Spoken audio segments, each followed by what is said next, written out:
Je dis qu'on acclame très fort pour la gloire du Seigneur. Acclamez très fort pour la gloire du Seigneur.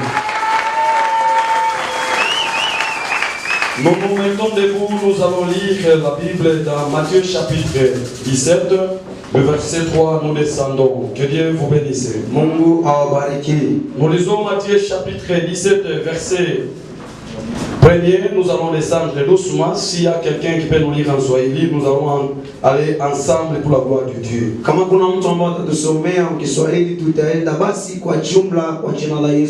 chaque fois, mon interprète ne savent pas les consignes et les respecter. Nous lisons au nom du Seigneur.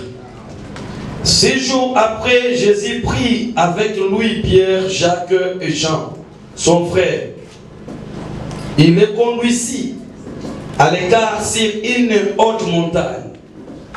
Il fit transfigurer devant eux. Son visage resplendit comme le soleil et ses vêtements de verre blanc comme la lumière. Voici Moïse et Élie. C'est là où il y a notre point. Le verset 3. Et voici Moïse et Élie leur apparurent, s'entretenant avec lui. Pierre prenant la parole et dit à Jésus: Seigneur, il est bon que nous soyons ici. Si tu le veux, je dresserai ici trois tentes, une pour toi, une pour Moïse et une pour Élie. Comme il parlait encore, une nuée lumineuse le couvrit, et voici une voix fit entendre de la nuée ces paroles: celui-ci est mon fils bien-aimé, à qui j'ai mis toute mon affection, écoute-les. Amen. Amen. Amen. Amen. Amen. La famille. 1 Thessaloniciens chapitre 4, le verset 13, nous descendons.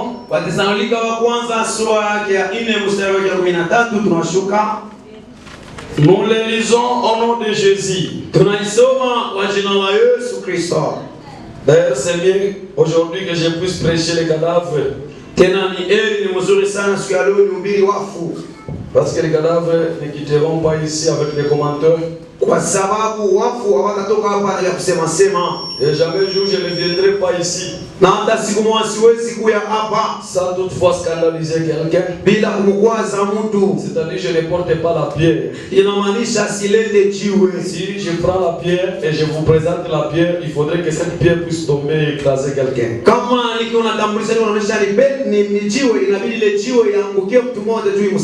Nous lisons 1 Thessaloniciens chapitre 4, 13e verset au nom de Jésus.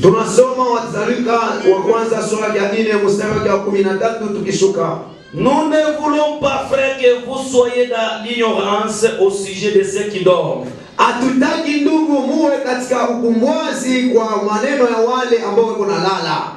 Je répète la lecture. Nous ne voulons pas, frère, que vous soyez dans l'ignorance au sujet de ceux qui dorment.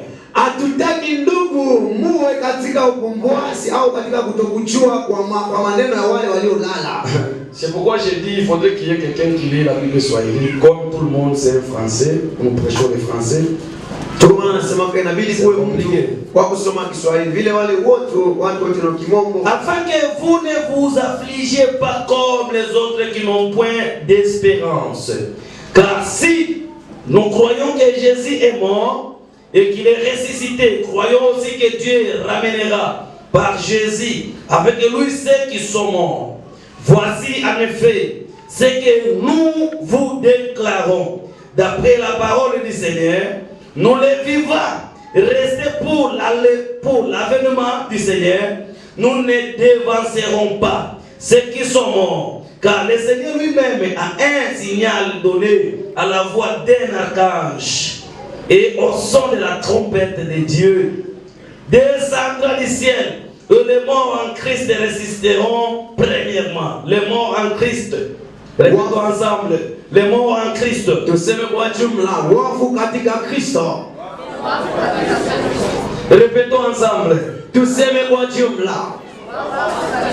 Les morts en Christ résisteront premièrement. Ensuite, nous les vivants qui seront restés, nous serons tous ensemble enlevés avec les sûrs déniés à la rencontre du Seigneur dans les heures. Et ainsi, nous serons toujours avec le Seigneur. Consolez-vous donc les uns les autres par sa parole. Que Dieu vous bénisse. Mungu awabariki. Je dis encore que Dieu vous bénisse. Nasema tena Mungu awabariki. En tout cas, frère, tu peux me connecter pour que je prêche le mot. Tu peux d'abord mettre une pause. Weka mbele pause, simamisha kwanza. Kanisa wakati wa kunyakuliwa. L'église au temps de la fin. Au kanisa wakati la mwisho. Aujourd'hui, c'est la 10e partie. Leo ni kipande chetu cha 10. Donc je vais parler ici. Ambao nazungumzia juu. Élie et Moïse, mystère de l'enlèvement. Elia na Musa asili ya kunyakuliwa. Répétons ensemble, Élie et Moïse, mystère de l'enlèvement. Tuseme kwa jumla, Elia na Musa asili ya kunyakuliwa. Tu peux m'aider à te mettre debout. Unaweza kunisaidia kusimama wima. Tu peux m'aider à se mettre debout. Unaweza kunisaidia kusimama tu wima. Dis à celui qui est à côté de toi. Mwambie uko pembeni yako. Élie et Moïse, mystère de l'enlèvement. Elia na Musa asili ya kunyakuliwa. Que vous parliez à haute voix. Na mseme tu kwa nguvu. Élie et Moïse, mystère de l'enlèvement. Elia na Musa asili ya kunyakuliwa. Amen. Que Dieu vous bénisse. Vous acclamez très fort, vous pouvez vous asseoir. Mungu awabariki. Mnapiga makofi kwa nguvu na mnikala chini. La Bible est en train de nous parler. Biblia inatuzungumzia. C'est une petite histoire. Ni historia ndogo tu. Et ce n'est pas histoire. Na ina historia.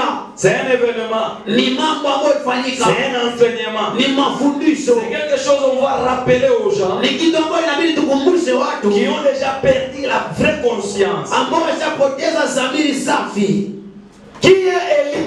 Ni nani Elia? Élie c'est un homme comme nous. Elia ni mtu kama sisi. Comme Jacques. Vile Yakobo est en train de parler. Eko nasema. Il était un homme comme nous. Alikuwa mtu kama sisi. C'est la même nature que la nôtre. Waumbilo kama letu. Mais lakini il était prophète. Alikuwa nabii. Parce qu'il avait l'esprit de Dieu. Kwa sababu alikuwa na roho Mungu ndani. Moïse même. Musa vile vile. Moïse qui signifie. Musa maana yake c'est lui qui est tiré de l'eau. Ule anatosha mumaji. C'est lui qui est tiré de l'eau. Ule anatoshwa mumaji. Ule mwenye banamkokota mumaji. C'est lui qui est tiré de l'eau. Alikuwa ndani ya maji banamtosha. Il était dans les eaux, il était tiré. Ndio anaitwa Musa. C'est celui qui s'appelle Moïse. Maana aliyeokolewa. Tu veux dire celui qui est sauvé. Yaani mtu ambaye alimtosha katika maji. Donc la personne qui est tirée de l'eau. Kama maji ni mfano wa dunia. Si de l'eau c'est l'exemple du monde. C'est-à-dire aliyetoka katika dunia ni yule aliyetoka katika dhambi. Ça veut dire celui qui est sorti dans les mondes, c'est celui qui a quitté dans le péché. Mtu aliyeacha dhambi, luto kukibuku dhambi mubaya babona babantu. La personne qui abandonne le péché, qui beaucoup le mari d'autrui, le péché. Kuacha vile vyote kutoka mumaya kumwampeshe Moïse kufa. Laisser tout cela sortir dans l'eau n'empêche pas Moïse de bien alitoshwa katika maji. Bien qu'il a été tiré de l'eau. Lakini Musa akakufa jangwani. Mais Moïse était mort dans le désert. Aliyetoka katika maji. Celui qui était quitté dans l'eau. Akakufa mjangwa. Il était mort dans le désert. Kati ya jangwa na maji, omwe maji. Entre de l'eau et le désert au mieux dans l'eau. Est-ce que les gens se comprennent? Est-ce que les gens se comprennent? Alléluia. Amen. Musa alitoshwa katika maji. Moïse était tiré de l'eau. Wakampa jina ya Musa. On lui avait confié le nom de Moïse. Pour que Moïse apate jina ya Musa. Pour que Moïse puisse trouver le nom de Moïse. Kitu cha kwanza. Première des choses. Iliabidi mbele bamfiche 3 mois. Il était demandé qu'ils soient cachés pendant 3 mois. Parce que balikuwa wanatafuta watoto banaume kwa kuzaliwa kwa Musa. Parce qu'on cherchait les enfants mâles à la naissance de Moïse. Farao hakuwa na besoin na watoto banamuke. Pharaon n'avait pas besoin de filles. Alikuwa na besoin na watoto banaume. Il avait besoin des enfants mâles. Kwa sababu ndani ya mtoto mwanaume mko promesse, mko accomplissement ya promesse ya Mungu. Parce que c'est dans l'enfant qui est mâle là où il y a l'accomplissement et la promesse de Dieu. Promesse ya Mungu kubwa tunangoya. La grande promesse c'est que nous attendons. Atungoi bukwele parce que bapaye beko banabupata bukwele pasipo promesse. On attend pour le mariage parce que les païens trouvent le mariage sans la promesse. Bapagani banauza miotoka pasipo promesse ya kupata. Les païens achètent des véhicules sans avoir la promesse d'en avoir. Mais tuko na promesse kubwa mbili tu. Mais nous avons deux grandes promesses. Kufa na kufufuka. La mort et la résurrection. Au enlèvement kuchukuliwa wazima. Ou bien l'enlèvement et de prise. Ile mambo mbili tunangoya kunesha. Les deux promesses que nous attendons pour le faire. Si cette chose n'est pas dans ta tête, ujifunze kwa ule pouvoir. Enseigne-toi celui qui a reçu le pouvoir. Il s'est appelé éternel de l'éternité. On dansait pour lui Sakayos. Mais par après il a quitté dans le monde. Et aujourd'hui il est à sa place. C'est pour vous dire que la promesse, c'est l'enlèvement, c'est la mort qui marche avec la résurrection. Nous avons que 3 morts. Je suis pas là-bas. Là où je suis, Moïse et Élie, mystère d'enlèvement. Mais là, Moïse, c'est un enfant qui était caché pendant 3 mois. Parce que mfalme alikuwa tafuta mtoto mwanaume. Parce que les rois cherchaient un enfant mâle. Farao alikuwa na besoin ya mtoto mwanaume. Pharaon avait besoin d'un enfant garçon. Mtoto mwanaume akizaliwa, parce que si un garçon est né, promesse ya Mungu itatimia. La promesse de Dieu sera concrétisée. Je vais vous parler d'une personne. Hakuna mtoto mwanaume. Il n'y a pas un enfant mâle. Isipokuwa mtu yoyote mwenye kuwa na mwanaume ndani mwake. Rien que toute personne qui a l'homme dans lui. Mtu yote alizaliwa na mwanamke maisha yake ni mafupi. Toute personne qui était née d'une femme sa vie est courte. Lakini yule alizaliwa na mwanaume maisha yake ni marefu. Mais celui qui était né d'un homme sa vie est longue. C'est pourquoi je dis, mtu aliyezaliwa na mwanamke, celui qui est né d'une femme, maisha yake ni mafupi. Sa vie est courte. Kama anakuwa mzee, même s'il devient vieux. Nikodemo anamuuliza Yesu, Nikodemo pose la question à Jésus. Tena mtumbo wa mama yake, que je retourne dans le ventre de ma maman, anizaliwe et que je sois encore né. Inawezekana kesha kuwa mzee. Est-ce que c'est possible? Je suis encore vieux. Kwa kuzaliwa na mama, ça veut dire pour être né par lui, maisha ni mafupi. La vie est courte. Inabidi kuzaliwa mara ya pili. Il demande d'être né de nouveau. Wale waliozaliwa mara ya pili, et les gens qui sont nés de nouveau, ce sont les gens qui ont reçu Jésus. Ils se sont tirés du monde. Jésus les avait tirés dans l'eau, dans la boisson, dans le toukou. L'impénicité, sa bonté ou sa douceur, c'est de l'eau. C'est là où on jette de l'eau, maintenant la bonté de l'impénicité. Le mensonge sans bonté, c'est de l'eau. Il faut boire de l'eau pour étancher. La pierre, c'est toujours de l'eau. Toutes choses, toujours de l'eau. Même travail, il doit finir au niveau de l'eau. Maintenant, c'est celui qui était tiré de l'eau. C'est celui qui était converti. C'est lui qui est converti. C'est la personne qui est venue de l'eau. Il était quitté dans le monde, dans le pénicilline, dans les vols, dans beaucoup de choses, pour nous vivre les saluts. Et c'est lui qui est converti. Il ne vit sur le mari d'autrui. Maintenant, il est dans la distraction, dans l'église, mais voleur dans le marché.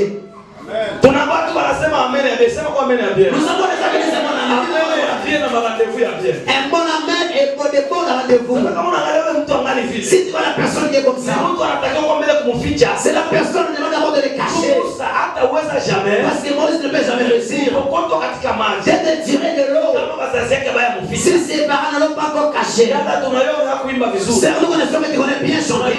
Kutoa mzuri papa. Nous connaissons qui connaît bien faire. Hatupendake kukupresenter. Mais on n'aime pas te présenter. Nous ne cachons pas parce que tu as l'orgueil, tu as le mensonge, tu as le manque de respect et de politesse. Vous voyez, il y a des gens qui sont impolis en ayant du respect. Il est en train de manquer de respect dans la politesse. Ils sont là. Tu dois identifier un impoli. Le respect finira les jours auxquels tu dois les scandaliser. Il est un amen à bien. Ça, ce n'est pas un bon amen. Il est un amen à bien. Ce n'est pas un bon amen, non.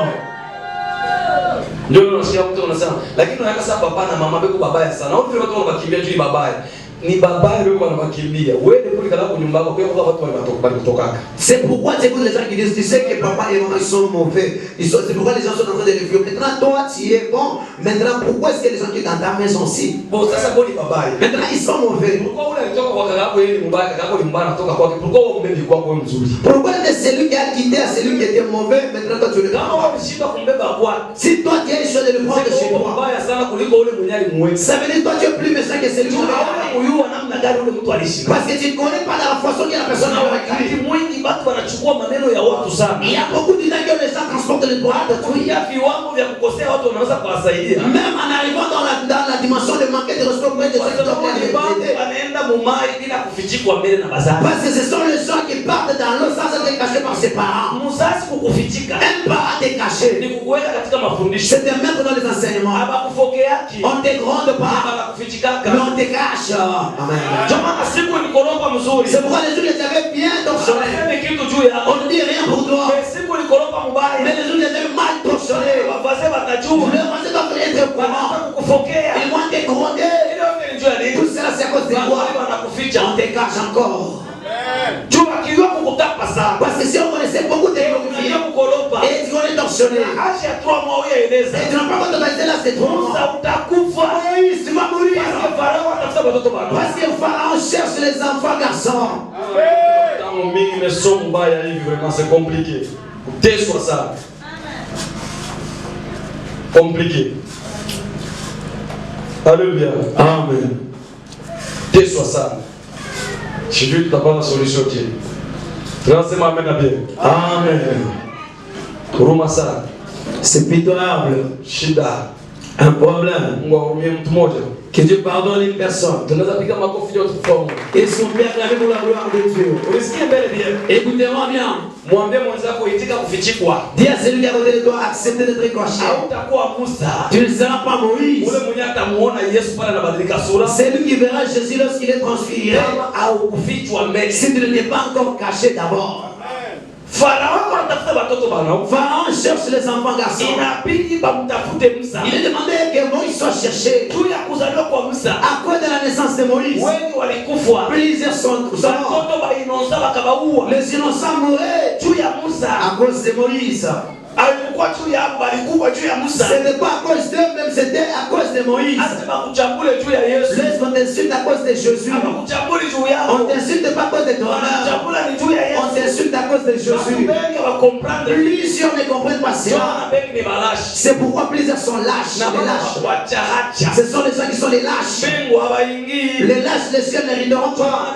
C'est pourquoi on le dit. Le royaume des cieux. Et pour le vainqueur. Vaincre quoi? Vaincre la mort. Paul dit qu'est-ce qui va me séparer de l'amour de Dieu? La famille ou la mort. Il avait bien compris Paul. Je ne peux pas vivre avec Dieu sans traverser la mort. C'est pourquoi David, la Bible dit, David, il avait dit ceci. Même si je vais passer dans l'ordre de la mort, je ne peux pas craindre aucun mal. Je ne peux pas craindre le mal et craindre aussi Dieu. Je ne peux pas craindre le corona et craindre aussi Dieu. Non. Soit je crains Dieu, soit je crains d'autres choses. Vous savez, en craignant les gens, c'est pourquoi vous faites le péché à l'absence des gens. Ça n'entre pas. Là où il est absent, tu peux voler, tu peux te prostituer. J'ai toujours dit un véritable chrétien. C'est sa conscience de la chrétienté qui pousse une personne d'être chrétien. Moïse, ses parents voyaient, nous devons casser cette personne. Et ils commençaient à cacher Moïse pendant 3 mois. Moïse, lorsqu'on les cachait, en aucun jour, Moïse n'avait pas pleuré. Moussa Kouliak. Ils ont d'abord ensemble. Parce que si moi je devrais commencer à pleurer dans le sens spirituel, si je devrais pleurer même dans le sens de la connaissance, même sous les lits l'enfant est là. Je t'ai demandé pour cacher cet enfant bon. Il doit être un enfant qui doit garder silence. S'il est un enfant qui pleurniche, à tout le temps il sera tué. Parce qu'on a fait qu'un enfant est caché. Moïse avait compris qu'on a caché par le père. Et la maman qui me cache. Ce n'est pas pour me dominer, mais c'est pour me faire de vivre pendant longtemps. Et que je puisse m'habituer de toute vie. C'est pourquoi Moïse sans Dieu avait traversé le désert. Après avoir tué les Égyptiens, Moïse n'avait pas Dieu. Il était allé auprès de Jésus. Moïse sans Dieu, il a traversé le désert. Quelle résistance? Parce que Jésus, l'état où l'avait caché, Il était quelqu'un qui ne pleurnichait pas. Mon pasteur, tunaweza njoo kutokulialia. Frère, nous résistons le ministère pastoral de la wanaweza mkomesa balili balichomba sana baliusha vitu vikakosa anachuluza analangula vitu anakalikili tu bien anapima kubiusha bambe kesho kwa paka kule mule mkazi il est toujours dans ce travail là. Unasikia Tu écoutes. sasa ingelikuwa mtu akulialia angeliwezi Sinon il devrait être une personne qui pleurniche ne devrait pas reçu. dada hapa wanashindwa kukwenda na mama Il y a des sœurs qui sur le mariage et le mariage. yani ni watu bakulialia mpaka na mwisho na bwana atafutia kulia Parce que ce sont les gens qui pleurnichent à faire le mwana wake amfanyie nini le mari ne sait pas quoi faire auprès de cette femme. Il fait ça, c'est mauvais. leo akifanya kile kibaya Aujourd'hui, s'il fait ça, c'est kesho ifanye vya hasara mais s'il fait ça, il a ile fe ya kulialia le fait de pleurnicher. inafanya wao wengi leo banasha kwa desi abaweza kisa kushughulikia mama Fait à ce que beaucoup d'hommes aujourd'hui sont dessus, ne savent pas comment est-ce qu'ils doivent faire à cause des femmes. Hey. ni unapiga ngumi moyo Je suis en train de taper les coups dans le vide. sema amen bien Dites-moi amen. sema amen bien Amen. Moussa, Moïse, akwa kulialia il n'était pas quelqu'un qui pleure. tuwe alikuwa analialia Parce que si je devrais commencer à pleurer, bengelimuo ba Egyptien frère, les Égyptiens devraient les tuer. alikuwa anatafuta mtoto mwanaume Parce qu'ils cherchaient un enfant garçon. ni nani ni Musa mkombozi Et c'est qui? C'est Moïse, sauveur. Frère, ndani ya maisha ya mtu wote mwenye ataleta jina mfamilia yake dans la vie de toute personne qui va mener les noms dans sa ni famille, mtu anapitia kama parcours moja ya kulia sana c'est la personne qui traverse le parcours de pleurer. anaitambukaka yote Mais il traverse tout cela. haina mateso unapitia ni témoignage Mungu anaprepare Ce n'est pas la souffrance que tu mènes, c'est le témoignage que tu prépares. bila huko unapitia ni Mungu anakulokota C'est dans ce que tu es en train de mener que tu es en train de kama déranger. akapewa jina aliyelokotwa aliyekokotwa toka maji C'est pourquoi il a été donné le nom qu'il a été tué de l'eau. tena tukisema juu ya maji Si nous parlons à cause de l'eau, kwa maji ya mara au niveau de l'eau des mares, tunakuta ni maji ya nous uchungu trouvons c'est de l'eau qui est amère. mpaka fashi ya makelele C'est toujours la place des bruits. pale penye Moizi anamtosha C'est là où Moïse l'avait tué. Biblia maneno unaipitia C'est pour ça que tu es en train de mener. hawaji kukosa mafuta Même si tu manques la notion, usiende kuzini n'allez pas te prostituer. N'allez pas faire le pédicité. hakuna kenyoko unapitia Il n'y leo a pas ce que tu es en train de kila traverser. bendera kupitia Et les autres n'ont pas traversé. aliko ni Moizi Peut-être tu es encore Moïse. Bwana Tu anakuficha es en train de te cacher. mweleze tu wa Mungu Quelqu'un totalise toi. Or les toi. iko na signifia Ça signifie kufa na kufuka kwa Yesu la mort et la résurrection de Jésus. iko véritable pasaka Qui est le véritable part. alikufa na kufuka kisha siku Il tatu était mort et ressuscité après 3 jours. kufa na kufufuka Or la mort et la résurrection iko pasaka est appelée la Pâque. pasaka inafanyika kweli La Pâque est faite chez nous. ile wakati C'est le temps tunaamka que mjaka nous étions tombés dans le jardin. wanabeba nyama Ils ont pris la main. Ils ont écorché. wanabeba ngozi Ils ont pris la peau. Ils wanatuvalisha ont vêtu damu ya ule ngozi le sang de cette bête. inafanya tena sauti ya Mungu turudie Fais ce que la voix de Dieu puisse se retourner wewe auprès na de mimi nous. tulizaliwa mafamilia Toi et moi, nous étions dans des ile familles. yenyewe ilikuwa kitola Quelles étaient les familles de mais Yesu akakuya Mais c'est venu. akakufa Il était mort. akabeba wokovu Il a pris un salut. Il akatuvalisha nous a vêtus. damu yake Son sang à lui. ndio utakaso Et de kwetu devenir la sanctification près de leo hii Et aujourd'hui, tunaanza kuyasahau yale tuliyapitia nous oublions ce que nous avons mené. kwa njia ya C'est kuokoka au travers le salut. Mkristo bila kuokoka La chrétienté sans être wakati convertie. ungali Mkristo wa vya bongo Ça veut dire que tu es à côté de la chrétienté mensongère. usichunge alevema Et la chrétienté la norme ne doit pas attendre l'enlèvement. chunga alevema C'est lui qui doit attendre ule l'enlèvement. ataona kubadilishwa kwa sura ya C'est Yesu lui qui verra la transfiguration de ni Jésus. Musa C'est Moïse. aliona pourquoi Il avait vu pourquoi. aliitika kufichikwa Il avait accepté d'être caché. akalokotwa Par après, il a été tué. akamtosha On mumani l'avait tué dans l'eau. na alikuwa na droit Et il avait droit ya kuona buso kubadilika de voir la transfiguration de alienda Jésus. kama mwana kondoo Il était parti comme l'agneau. Yesu atarudia kama mwana Il simba reviendra comme la lion. c'est comme mystère ya transfiguration Ça veut dire qu'il y a le mystère de la transfiguration. kubadilishwa kwa sura Donc les transfigurations kunaonesha alevema ya kanisa montrent l'enlèvement de l'église. bale bataiona Les gens qui le verront. wa kwanza ni Musa Le premier c'est Moïse. Oro Musa Oh, ni Moïse. mtu aliyelokotwa C'est la personne qui est tuée. kisha kutoshwa mumani Après avoir été tué de l'eau. kisha kufichikwa Après s'être caché. akaenda kubwison Il était allé auprès du buisson. ile buisson ilikuwa na moto La buisson qui avait le feu. aiteketee Mais ça ne consumait pas. akaanza kuchunga kondoo Il attendait la brebis là-bas. buisson ya moto Auprès du buisson du feu. sema kwa buisson ya Dis moto d'abord la buisson du feu. kisha kutambuka desert Après avoir traversé le désert. alienda kuchunga kondoo Il est allé garder des brebis. alikuampeshea ole tena buisson ya Ça moto n'avait pas empêché de voir encore la buisson du feu. ulisikie pale vizuri Écoutez-moi bien. mon Kristo ulisikie bien pale Chrétien, écoutez-moi bien. sema amen ya bien Dites-moi amen. amen ya bien sema amen ya bien Dites-moi amen. sikia nikwambie Laisse-moi te dire, écoutez. Moïse. Moïse, Kisha kutraverse desert. après avoir traversé le désert, Mateso ya Mukristo. la souffrance de la chrétienté, Kisha kupitia vile vitu vyote. après avoir mené tout cela, Haina kuampeshe ça ne peut pas t'empêcher chunga kondo de garder les brebis. pale pepeko buisson Adam. Là où il y a la buisson Adam, Para chunga kondo on attend la brebis. pale peko buisson Adam. Là où il y a la buisson ardente, Pele kwa buisson Adam.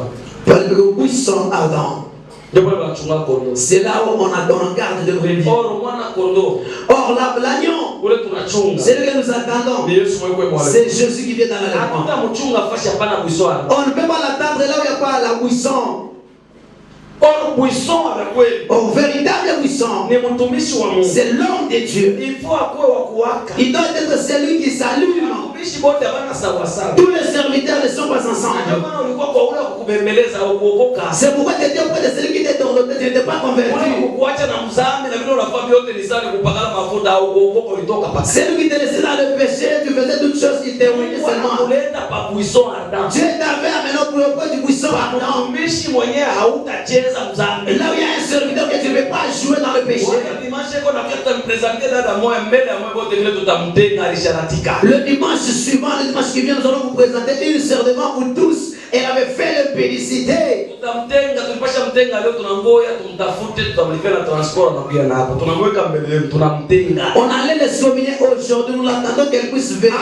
Saki na muti kama uko na waka moto pika uteketee. On ne joue pas avec l'arbre si ça s'allume le fait sans être consumé. Kama uko buisson. Si tu es la buisson, Mwenyewe eko na moto. c'est lui qui a le feu. Le buisson ni la buisson.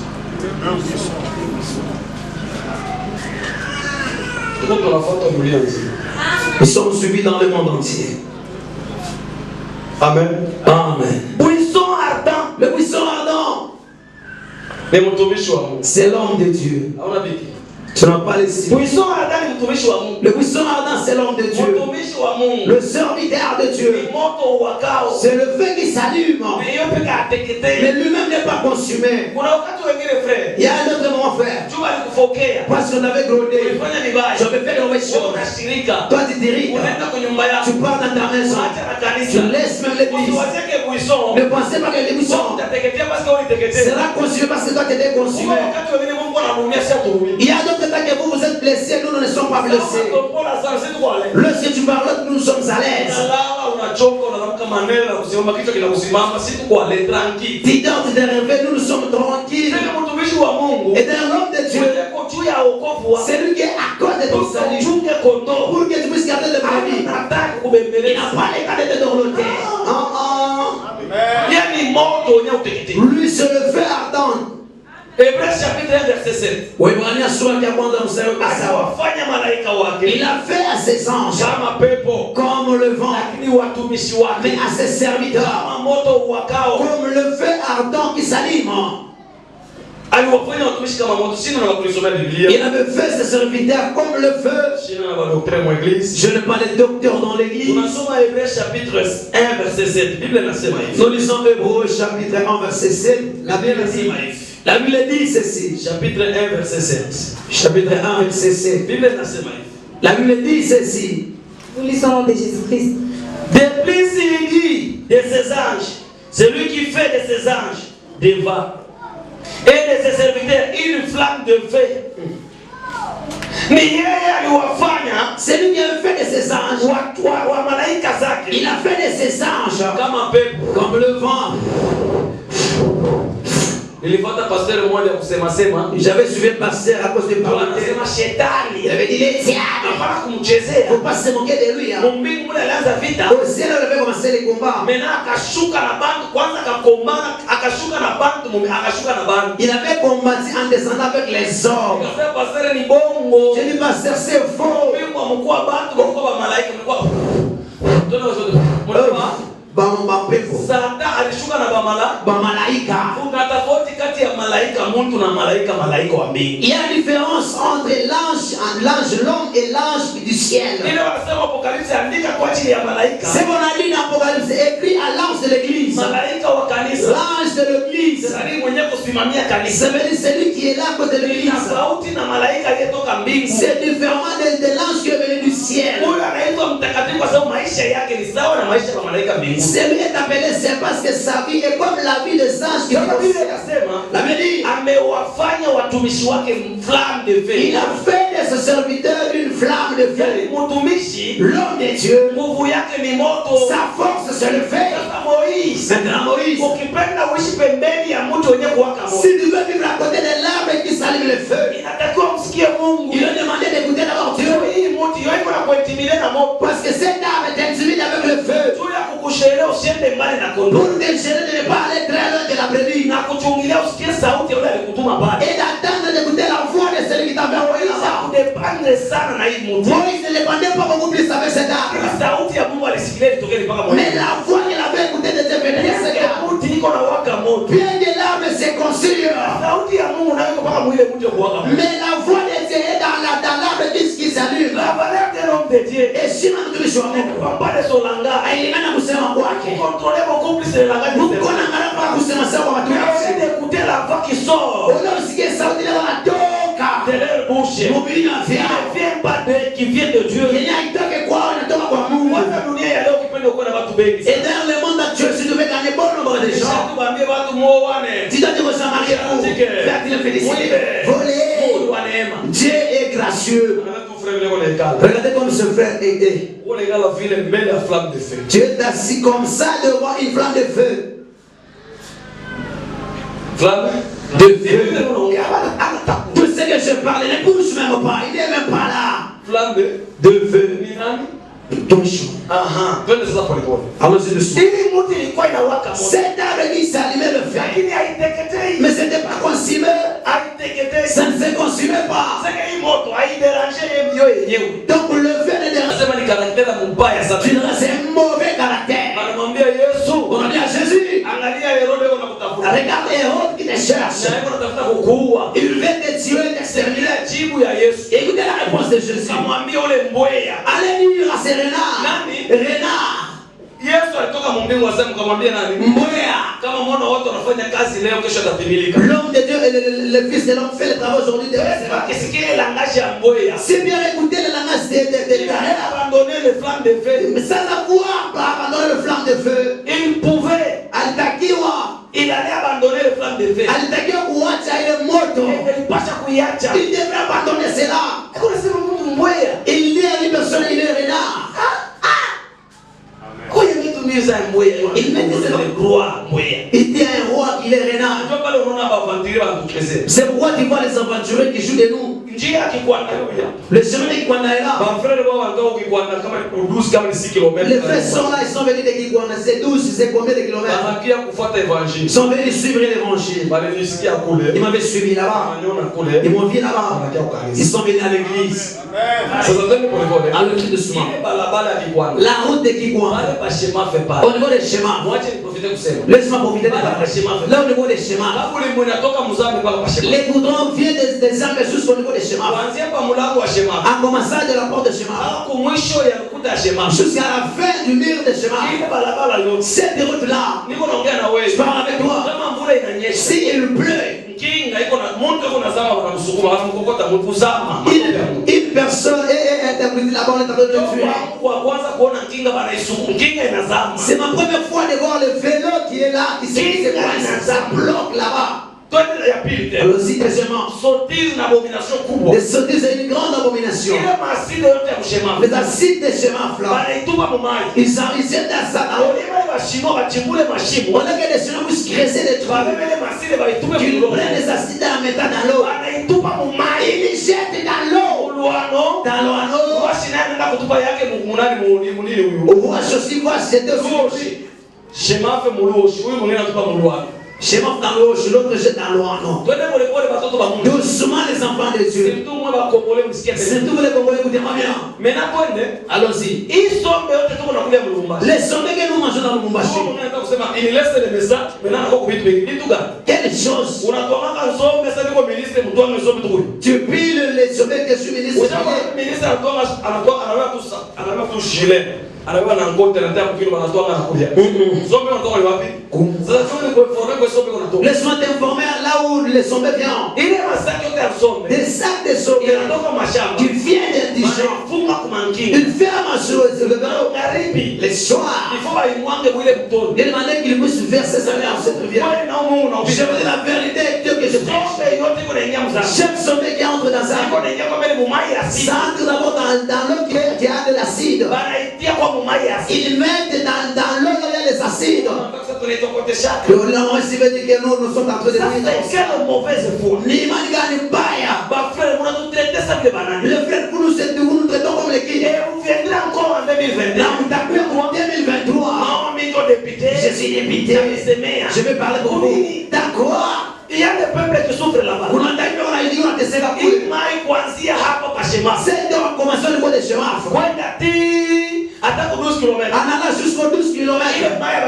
Cette eau-là n'est pas au mais il n'y a même pas un poisson. Cette eau-là, si tu te laves, ça va te brûler. Cette eau-là. Si tu mets l'haricot, tu peux mettre aujourd'hui.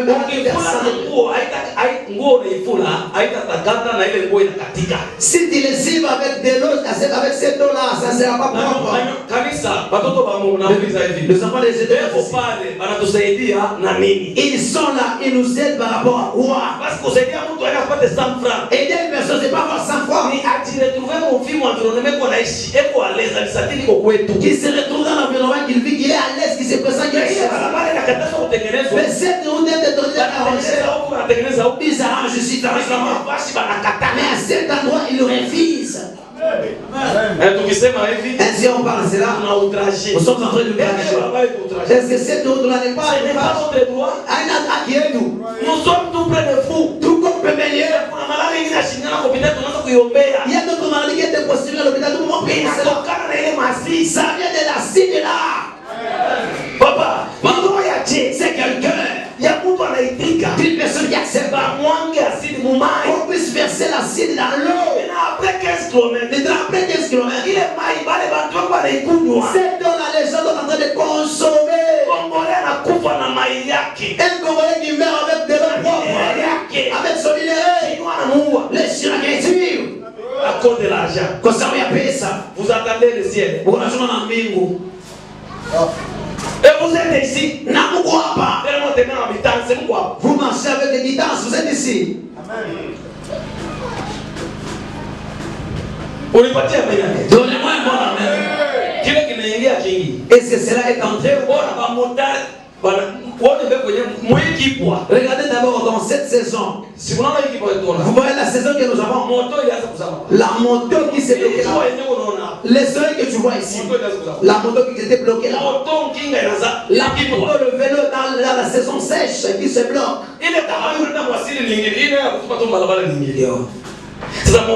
Maintenant la moto qui se bloque.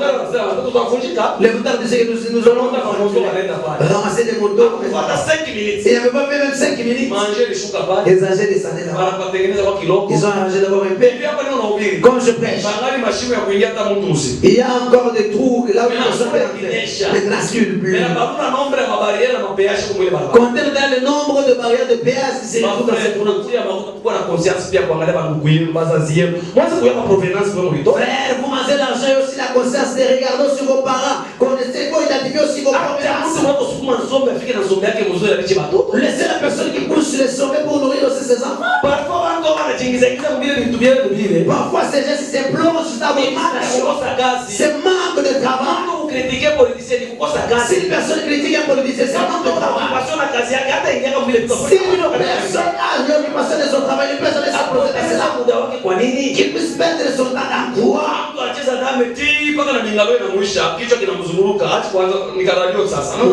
Tu vas être si vous aimez ce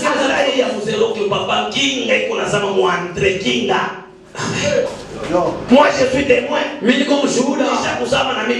moi j'ai été bloqué un jour avec la moto. Ici, et puis dans la ville, il y a quel problème? Tu vas prendre ton ami avant d'avoir visité ici. Il vient de l'étranger. Tu as même la honte. Les enfants, je n'ai pas le droit de parler.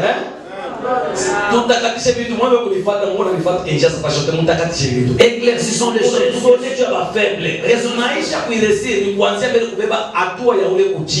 Réussir dans la vie, c'est commencer d'abord de prendre la dimension de celui qui est d'abord très bas. Unasikia? Hapana kuanza kama vile frère unakuja nyuma mtoto kwa frère. Bali wako nakule kwa jambo lenyewe kwa kupata tu mwopo kwa sababu wa 500 francs. Yenye mnapigia watu film 500 francs. Hapo tu unasema ni vitu hivi. Le sont parlé ceci. La siku tuko matrouble ma menace de mort. Tous les jours nous sommes dans des troubles de menaces de mort. Nous allons parler de ça. Tout à fait ma pas tu arrives. Ni bana Qui dit alors si ce n'est pas nous les serviteurs de Dieu. Tous ils sont nos enfants. Nous sommes leurs parents spirituels. Mungu. Nous les enfants ne devons pas souffrir comme ça. Ça c'est une parenthèse acclamée pour tout ça. Les sommets que vous mangez, c'est dans les acides là on verse. Si je mens,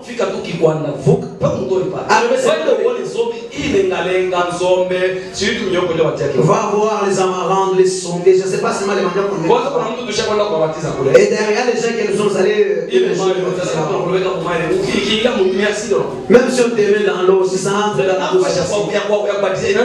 Maintenant, même la plage, là, nous devons même baptiser.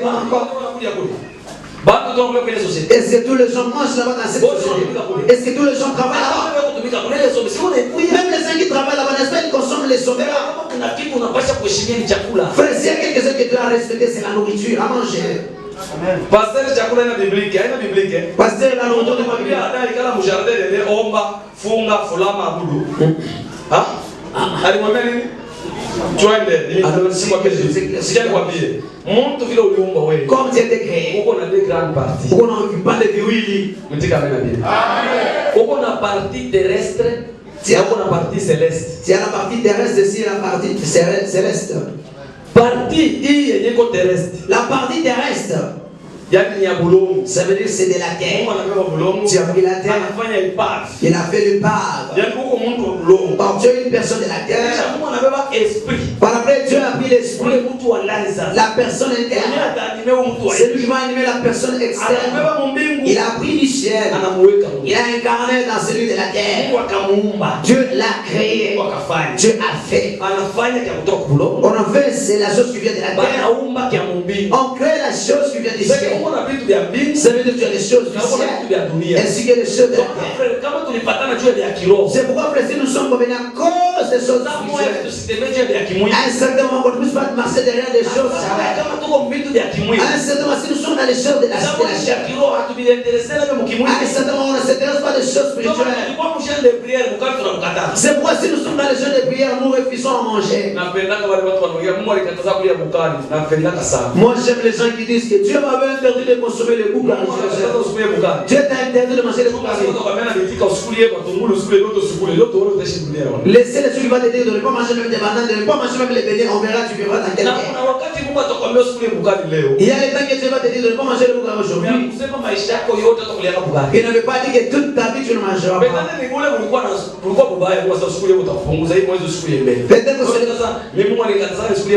pas. Et c'est ça l'onction.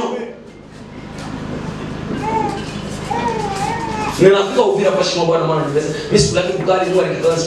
arrivé à Ouvira, monsieur m'a dit, moi je ne mange pas les bougaris, Dieu m'avait interdit de manger. Je mets seulement le boule, c'est comme ça. Je ne peux pas dormir. J'ai dit, non, tu manges les choses.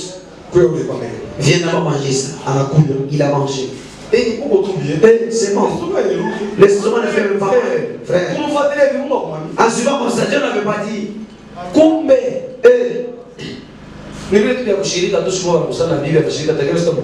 C'est les sœurs de sécurité.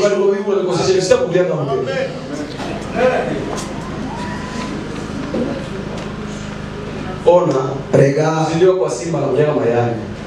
Kama simba anazidiwa anakulia na mayai. Wote tusipopeza simba kule kimayana na kulia kama mayai bien. Est-ce qu'on a sema mbuzi na anamanaka? Vous connaissez que même la chèvre mord les gens.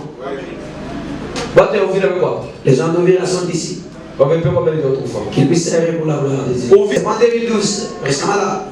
Quand 2008, quand il est fait, si je ne me trompe pas. J'allais au niveau de Rwanda à l'époque. Je suis arrivé au niveau de 2009. Ah, 2009. Tu dis de Toi, tu étais au vieux réveil, c'est là qui était au niveau de 2009.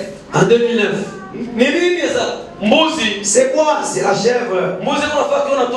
Si la chèvre voit une personne, s'il mord seulement une personne, est-ce que c'est faux, frère?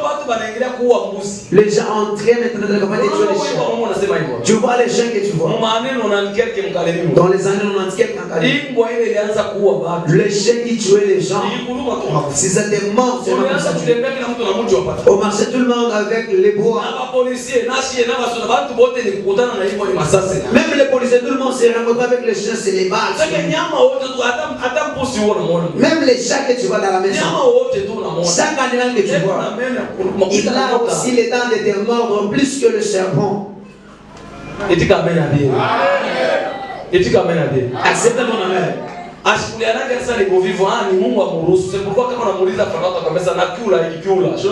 Même les crabes. Même les canclérams, tuer les gens d'Égypte. Ça veut tuer les gens d'Égypte. On ne peut pas craindre ce Dieu-là. On ne peut pas honorer ce Dieu-là. Dieu qui honore une personne. C'est là où je suis. Dieu qui honore une personne. Dans la dimension de l'océan, est-ce qu'une personne puisse héberger les lions de ne pas manger? Dieu respecte une personne. Mais une personne ne respecte pas ta personne. Juste dans le niveau d'autoriser l'acide d'entrer dans l'eau. Ou on a le respect d'une personne. Ou on suit le respect. Même si tu as beaucoup d'argent, tu ne peux pas passer la route. Vous allez me prendre où? Tu as cité la personne à la route. Tu fermes même la route. Quel voisin passe là? Dans le marché avec toi. Dans les supermarchés, il doit avoir toujours la route. Si une personne ferme la route, toi tu vas entrer par où? Il y a des principes en étant homme, tu ne peux pas traverser. Tout cela, ce sont les indications des gens.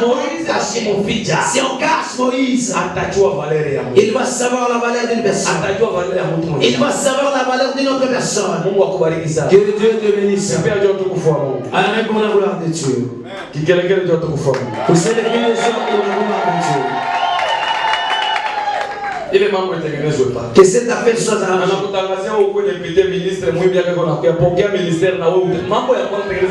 Premier problème, arranger d'abord la route de là. Et cet amant ne touche pas à cause de quoi? Que tu ne puisses pas toucher à la place là où tu es fracturé les jambes. Dans la vie, si tu ne connais pas réclamer ton droit, tu n'es pas une personne. Oh, s'il devrait avoir un orgue ici, devrait même acclamer. Olga devrait même pousser le cri de joie. La Moïse. Des lois là de toi et Dieu. De nous interdire, nous les femmes, ne pas prendre l'héritage de notre Père qui nous a mis au monde. Aka, allez d'abord. Moi, Olga, dans notre ventre, nous refusons cette loi. Mungu anipatie nguvu, anipatie tumbo ya kuzala. Ni sizaa. Que Dieu me donne le bon. C'est pourquoi je vais réclamer. Ni haki yangu tadai. Sasa maintenant Musa sasa katotele mambo mwache pale. Moïse Mungu ya chomanaka. Je si Bwana uwanaza. Mungu ukienda tu unasema haki yako. Ndio Mungu. Ukisema tu haki yako, akikuta kimungu wake na mko vérité, anampa haki yake. Ah Dieu si je réclame ton droit et il trouve qu'il y a la vérité pas te donner ton droit. Ndio ile chef. C'est cela chef. Kama unaona mwili unasema ni haki yangu. Si tu vois dans ce que je parle sur ton droit. Tu pale mwache kutupa masidi mule. Arrangez seulement là-bas, arrêtez de faire les choses. Tukabulani, moi mwache kutupa masidi. Mon problème, je ne demande pas qu'on puisse se détruire. Arrêtez de jeter les acides là-bas. Amen.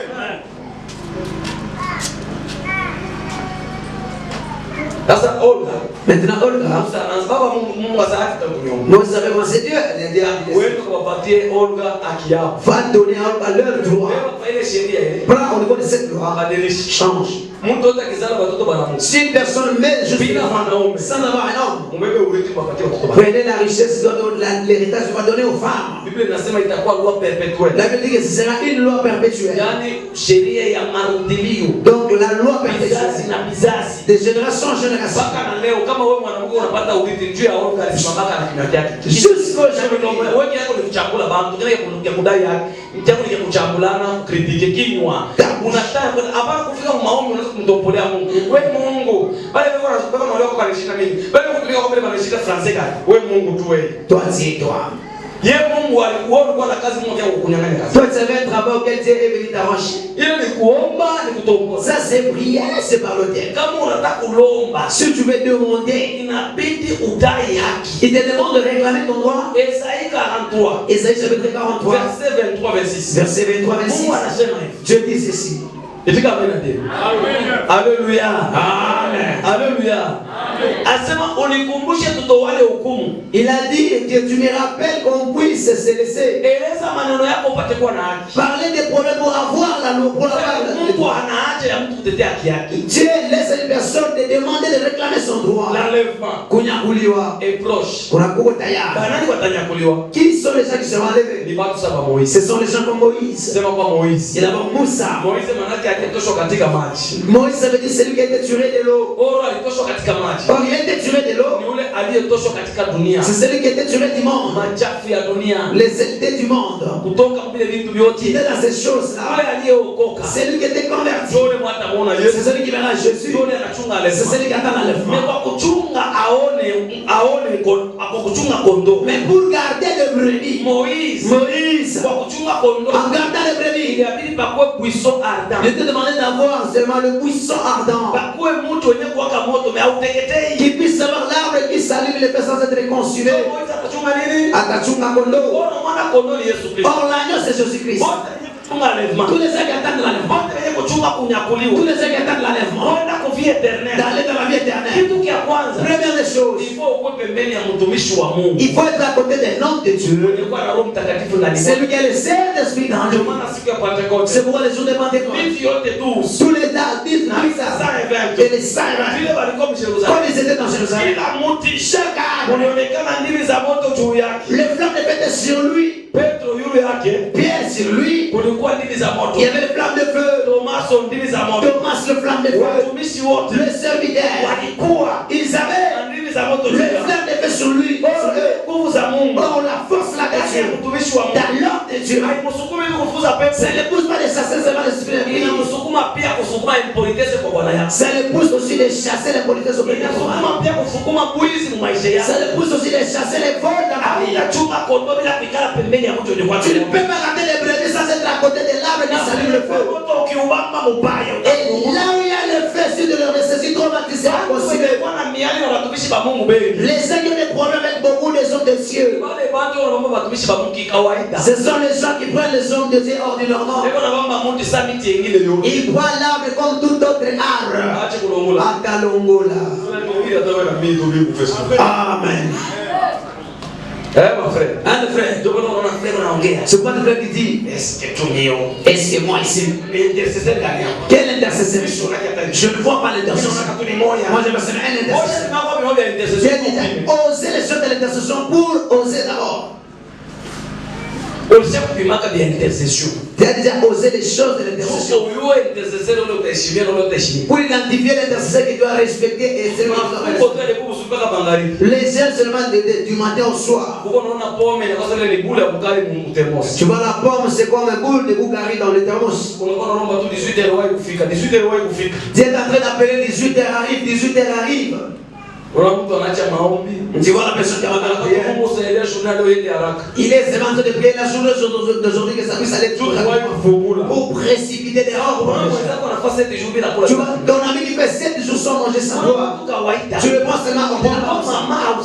Pourquoi maman tu ne l'as pas aidé? Parce que les choses que tu devrais faire, tu n'as pas ce que les autres puissent faire. Toi de garder la parole de Dieu. C'est ton devoir d'écouter la voix de Dieu. wapi? Moïse savait écouter la voix de Dieu au travers. Paka mwilele buisson. Seulement dans le buisson là. Kwa kwanza sauti ilimwambia nini? Et d'un premièrement, la voix avait dit quoi? Sauti yenyewe kutoka mbuisson ardent. La voix qui vient du buisson ardent. Ilimwambia nini? L'avait dit quoi? Tosha viatu vyako. Ôte les souliers. Tosha viatu vyako. Ôte les souliers à tes pieds. Sema tosha viatu vyako. Tosha viatu vyako. Ile matalia kukutana na dada wa Malondo. Les compétences c'est la fille. Au patana na dada wa Kuvira. Je ne sais pas combien d'abord avec la fille de Sumbalesa. et la sœur de Na Kasumbalesa. l'église namo. Et même dans l'église. Wa kukorana patana kina. Celle de la Corée, tu ne pas. De nouveau, tu ne pas. C'est le qui est dans les collèges. Tu vois pas comment c'est ça? Si on me donne ça, je suis. Ne pense pas que c'est sage. Même lorsque tu parles comme ça, tu ne pas que c'est dérangé. Tout cela c'est quoi? Parce que les gens ne comprennent pas. Tu bats dans les lèvres. Devant les buissons ardents. Il y a la parole qui doit t'enlever les chaussures. Parce que si Moïse enlève ses souliers, maintenant Pierre va porter ses souliers avant de sortir dans la prison. Yes. Amen. Amen. Pilato. Kuvuna Pilato. L'humilité précède la gloire. Unyenyekevu unatangulia utukufu. Unajua maneno ya Mungu wakati wengine mnaibamba légère. Tu connais, vous prenez dans les gens la parole de Dieu. C'est parce que mnaibeba mheshima yenu. C'est parce que vous les prenez dans vos respects. Maneno ya Mungu. La parole de Dieu. Même si une personne qui est trop salacée, la personne qui n'a rien, tu dois respecter cette parole. Et tu dois lever ton respect. La parole ne peut pas te presser comme un ministre. Ça ne peut pas te presser comme un député. Parce que Dieu ne connaît pas les députés. Il ne connaît pas les ministres. Il ne connaît pas les commerçants. Il ne connaît pas celui qui est venu. Il ne connaît pas celui qui est venu. Dieu connaît que tout le monde l'appartient. Tout celui qui n'est pas marié, celui qui est marié de Dieu. Celui qui est ministre, celui qui n'est pas ministre de Dieu. C'est pourquoi il dit qu'il connaît même les nombres de ses cheveux. Tu vas mépriser comment la personne qui est connue par Dieu. Ce qui fait une personne d'identifier que Dieu ne les connaît pas, c'est parce que cette personne ne se connaisse pas. Si une personne va te connaître, il va connaître aussi Dieu. Et Dieu va se manifester auprès de lui. Si toi tu connais Dieu, tu ne seras pas menteur. Si tu connais Dieu, tu ne seras pas voleur. Tu fais jusqu'aux dents. Tu fais pour être vu par les gens. Si on te poursuit, tu lâches. Tu entres dans l'église. Tu maltraites les enfants du mari comme si c'est toi qui avais tué les mamans. Il y a les gens qui vont seulement les intéresser si on fait auprès d'eux. Mais si on fait encore de l'autre côté là, c'est un problème. C'est pas chez vous. Pourquoi c'est non, c'est chez vous aussi. Chez vous. Mais c'est chez vous qu'on avait pris toutes choses. Moi j'aime la loi des esprits. Acceptez mon amen. Un papa, son enfant l'avait dit qu'il veut marier. Ce papa là a dit à son enfant, épousez-moi, j'accepte. Pour aller t'accompagner. Mimi kuzale tuwele ukauzie koti mwanaume mwenzangu avande mie. Tu écoutes l'église hein? J'ai dit costume moi 10 filles comme kumoa tabatanyuza koti. Garçon avanda koti. Est-ce que c'est ce sont les choses de raisonner.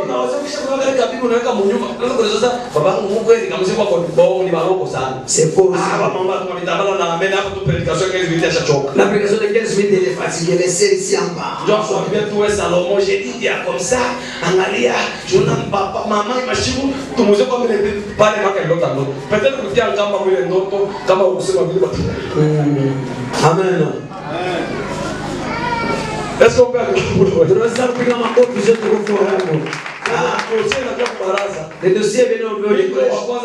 J'étais le premier ensemble avec les anciens. Ensemble avec les anciens. J'ai dit ça. Avant de s'annoncer, allez d'abord acheter le veste. La chose qui me surprend, frère est déjà à l'est de l'Est d'amener à ses parents. Il a dit, je ne peux pas amener là-bas auprès de mes parents. Parce que tout le monde, même celui qui m'a mis au monde, même celui qui a mis ma femme, tous, pour les amener la femme, ou bien pour épouser pour eux, ou bien les amener les choses. Il doit y avoir une personne qui doit m'arranger la tête. Parce que s'il n'y a pas une personne qui doit m'arranger la tête, ce serait Yaya. Le père spirituel d'abord. Avant tout, je dois aller présenter auprès du père spirituel. Voilà. J'ai ta voilà. Ce sont les acclamations de jalousie. Papa, c'est très bien, mais ça m'a l'air. Il ne connaît pas les secrets.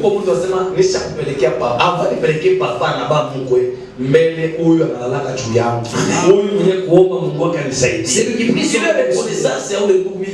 cette reconnaissance de cette personne m'avait surpassé. Vous voyez l'homme de Dieu.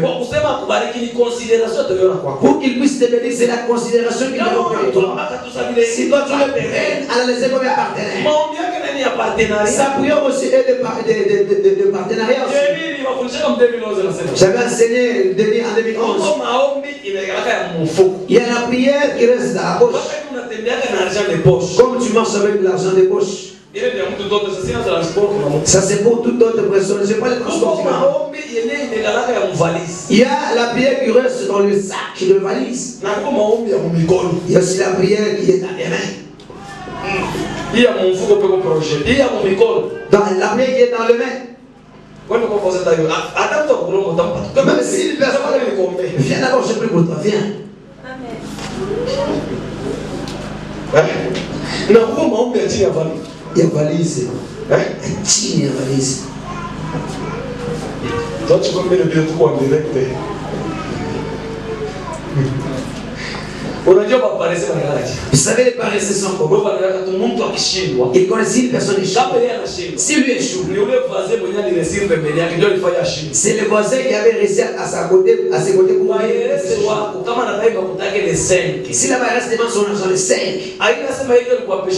C'est pas lui qui t'avait empêché de ne pas construire chez toi, non? Est-ce que c'est à cette maison de soi que tu as pensé?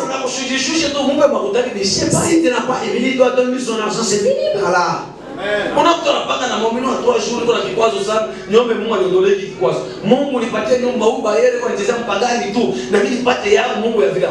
Dieu ne donne pas de telles choses. Des concurrences. Tu vas prier pendant 50 ans. Dieu ne va te donner la chose parce que l'autre est âme. Parce que l'autre c'est l'autre et toi c'est toi. Amen. Tu vois la couleur noire que tu as. La couleur noire que tu as est très importante auprès de blanc. Comme tu envies la couleur blanche, lui aussi envie la couleur noire. Parce que même si tu faire comment, tu vas arriver comme toi. Toi aussi tu dois faire comment, tu dois arriver comme lui. N'est-ce pas, sœur?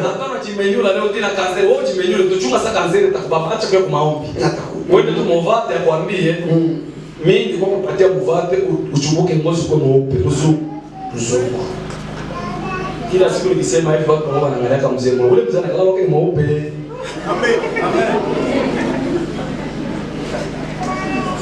Ni wa kuzaliwa haina nchoko.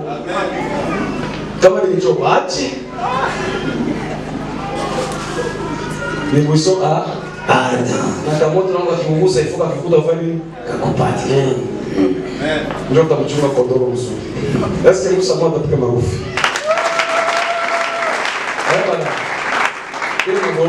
Hapo tunaona kuuliza namu kanisa Samuel. Mlete kwa mafoto kwa mtoto, kwa mjelese, tuacho kuangalia huyu hapa na huyu. Mtu akupaka utamwona tu. Tu verras seulement ici. Mungu manuari na mambo. C'est noir.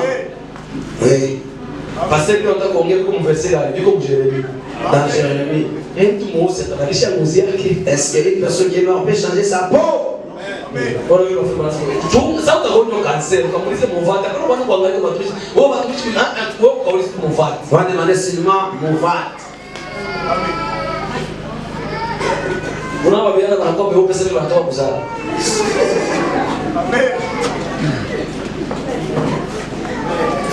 Frère, nani alikwambia bwana Mungu atakupenda juu unajipakana unakuwa mulangia pembe.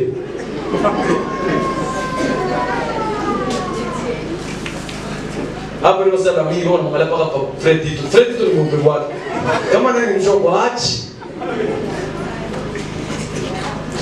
2021 tableau ya blanc blanc.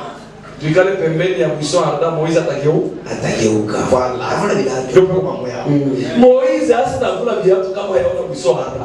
Ndio Mungu atashetuma na mwambia sasa tuko na Mungu pa hii mlima hii pa. Unaenda kushini Mungu za Mungu wapi? Pende kwa Mungu ndio acha bandia mtezo moshi. Est-ce que Dieu si Dieu devrait être là, il devrait laisser mes frères mais pas les soutane na buisson arda. Le système va montrer avec le buisson arda. Moïse alifuna viatu. Lui-même il avait enlevé ses souliers. Akisha kuvula viatu acha kugeuka. Atageuka. Bibi anasakisha kuvula viatu. La Bible dit après avoir ôté ses souliers. Et avant d'enlever ses souliers. Lorsqu'il a vu seulement les buissons. La Bible dit que lui-même avait contourné. Laissez-moi d'abord contourner pour voir c'est quoi. Tu ne verras pas. Tu n'as pas encore contourné. Les gens qui verront la main de Dieu sont les gens qui avaient contourné. Dis d'abord à ton ami contourne. La chose de coller l'homme dans le chemise à ses rôles.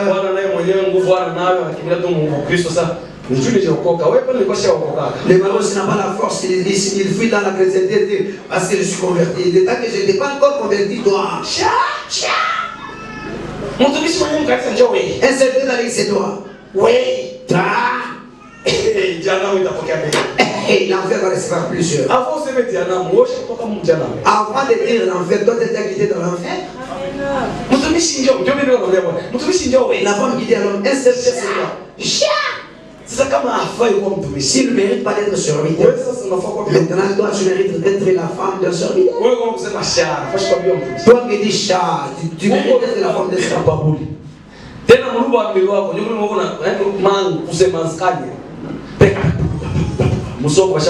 Dans le marché, on les connaît très bien. Encore des on les connaît.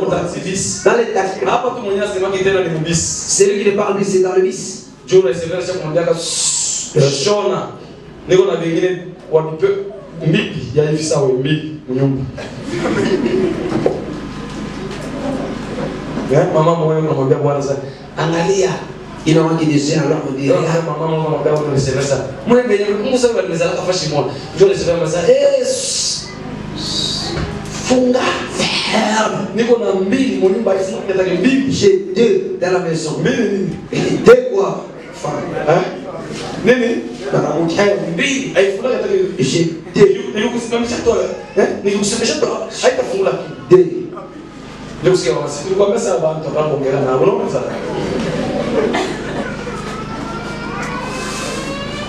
moyo wako anakuya mbisi mleo akwambia mama anaanza kinywa utapenda pesa nini wewe sasa Musa alizala kama kichwa kimoja mimi mama ushinyambia ndio ndio mbele anataka kunizoea tu tunapanda bisi moja njoo mama sasa mshike bala nilisema kama bala itakuwa bala penye hapana bala na ni heri mtu kupata ni heri kupata miani kuliko kupata mshiba. Amen. Amen. Nasema je je dis quoi? J'ai dit c'est errer d'avoir le problème qui est d'avoir Mushiba.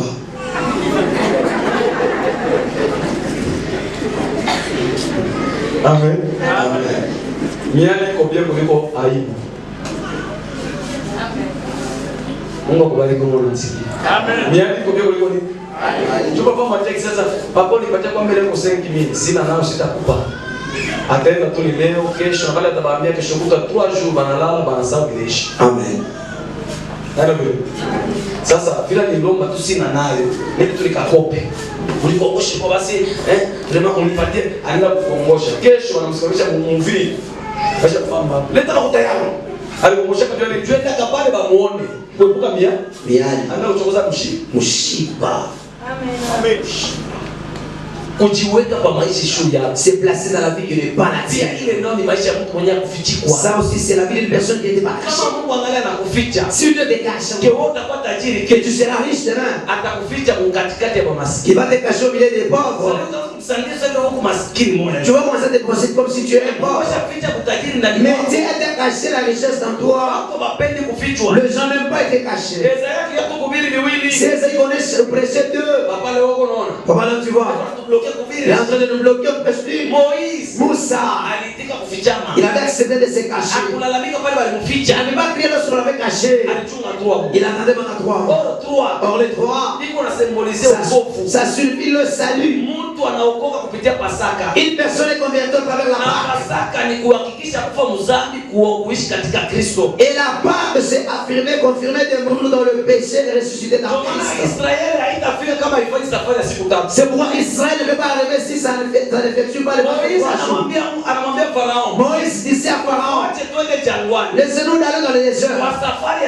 Nous avons le voyage de 3 jours. Qu'on puisse faire notre Dieu le pain.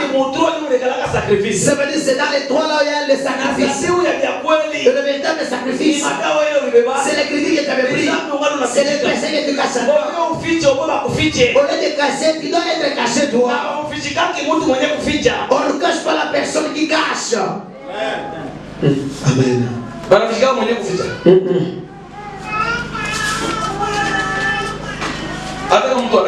Même si les personnes vont le jour, il part voir un serviteur. Que Dieu me pardonne, j'étais tombé. Je crois avoir l'orienter dans le chemin d'arriver. On les commune même. La Bible dit que c'est lui qui cache ses péchés. On a un fiche sa misère. Il ne peut pas réussir. Mais celui qui avoue ses péchés, il réussira. L'élévation. Le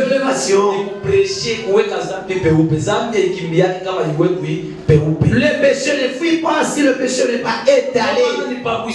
C'est pourquoi ce bruit du buisson ça éclaire pour que les ténèbres ne puissent pas dominer là où Moïse reste. Même si toi tu laisses la bière, nous ne sommes pas bénéficiaires. J'écoute. Même si tu bois également, nous ne sommes pas bénéficiaires. Notre bénéfice, si tu laisses la bière, c'est l'écriture qui dit à une personne qui ramène à l'autre d'abandonner le péché. Au ciel, il y a la joie. À une personne qui se répond de ses péchés. Au ciel, pas une personne qui se répond. Il n'y a pas la chose de ce moment de la main. Parce que mon toit n'est pas ta main. Au ciel, pas la chose parce qu'il y a une personne qui a de l'argent. Au ciel, pas la chose parce que tu avais construit, tu avais cultivé. Au ciel, il y a la chose si tu es converti et tu t'es répandu. Toi, tu es en train de cacher. Bonjour, papa. Bonjour, papa. Tu vas à la face là. Maintenant, le Seigneur qui va rester frère. Dès aujourd'hui, je vois. Tu es chargé des chaises. Il avait caché son comportement, ses caractères. Toi, toi, soulève la chaise. Oh. Il y a même d'autres états agressifs. Les pasteurs ont même des doutes de leur vie. Tu parles, c'est pour ça. Change la face. Même poliment. Il y a l'impolitesse qui est effectuée poliment. Vraiment, papa, on est chimé de ta famille. Mais il est ma impolitesse avec si belle là que vraiment papa vraiment toi bien toute vérité mais il est ma voyou il y a vérité donc il est impolitesse c'est moi qu'on a caïchima donc c'est l'impolitesse qui a du respect. Je vais dire papa moi pareil mais quelque part là-bas Et c'est celui-là. tout. Qu'on se supporte. À cause du ciel. Allez où? Moïse. Moussa. Tu ne peux pas continuer. Tu ne peux pas me rencontrer avec les buissons. Il y a des hommes et des dieux qui sont établis par Dieu. C'est pour t'affermir que tu puisses changer.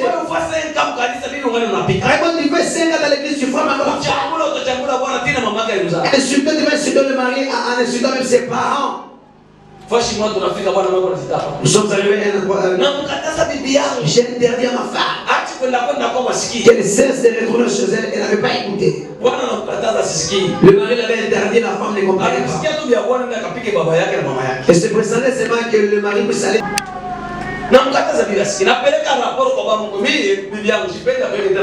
Jamais des rapports. Les jours qui doivent venir, nous devons venir nous tous. La femme a dit non. Sasa ile shiko kwa crise grave. Le jour-là, il vient à la maison sans problème. En demandant qu'on s'est passé. Avant-hier, j'avais j'ai déjà amené des rapports. Le suis a tenu ce frère. Il est entré dans la maison de la fête.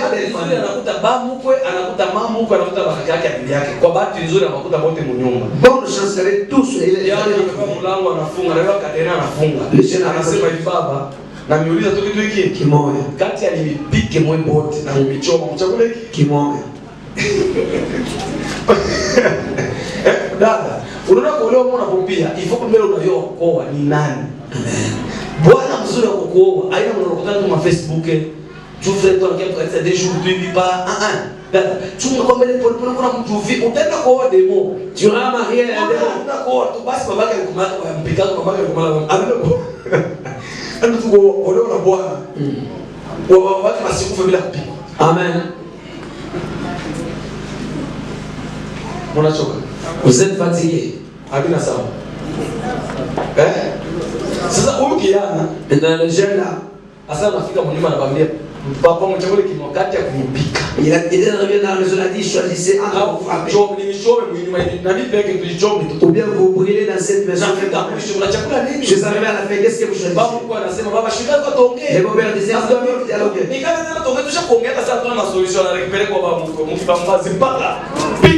Frapper.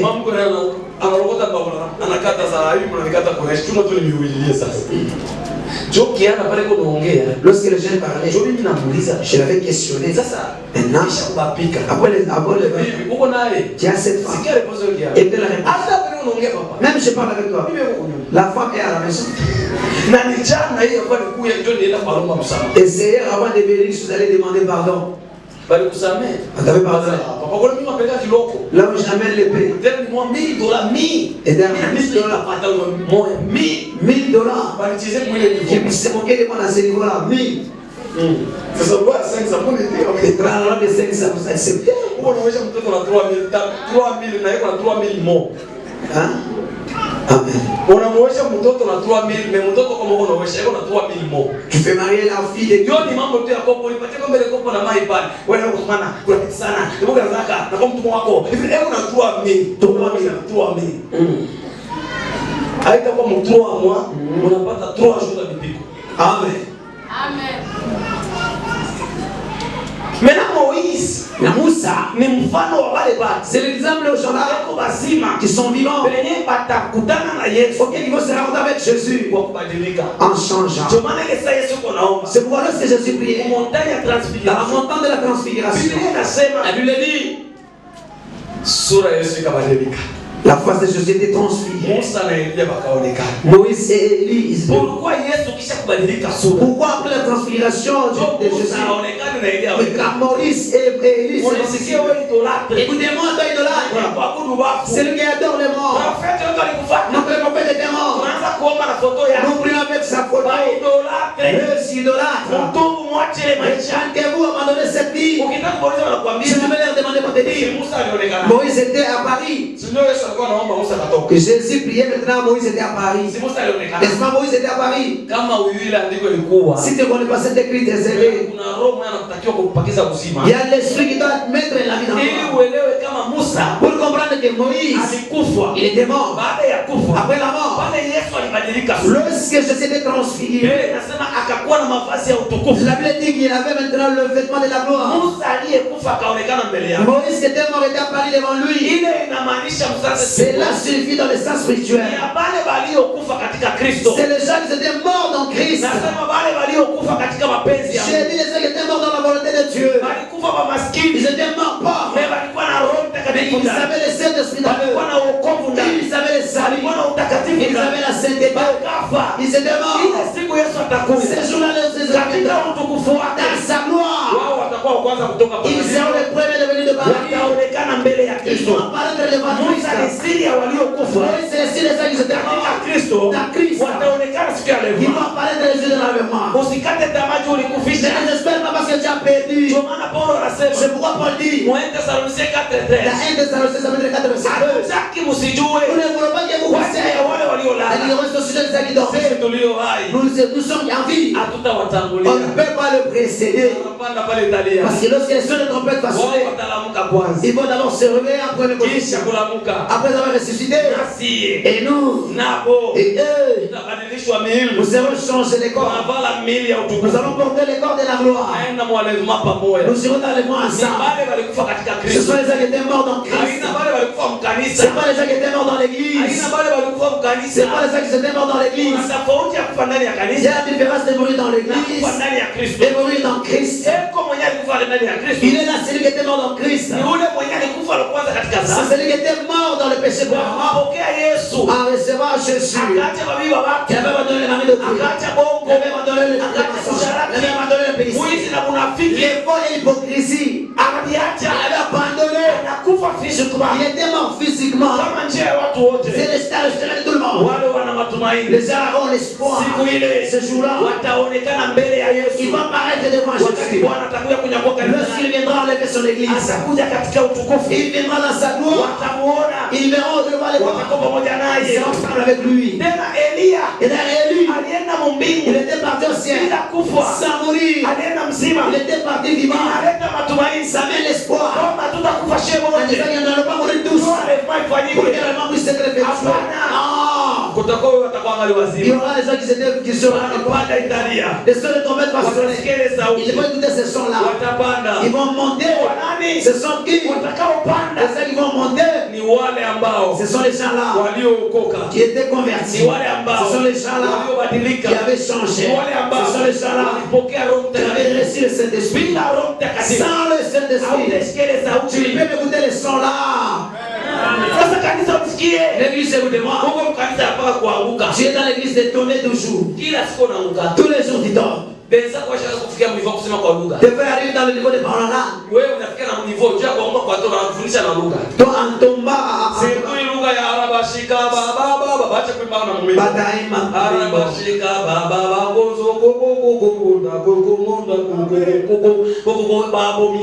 les abominables. C'est lui qui blasphème contre le Saint-Esprit. Il ne sera pas pardonné. Il y a 3 péchés, il n'a pas de pardon. Premier péché, c'est connaître les gens d'Israël. Après avoir connaître, tu abandonnes. Tu retournes dans la vie ancienne. C'est pour la femme de l'autre. Même si l'autre c'est ton mari, si elle contourne encore derrière, il n'y a pas la faveur ni la grâce. Parce que la grâce avait été déguidée. La grâce avait été déguidée. Elle-même avait refusé. Elle avait contourné derrière.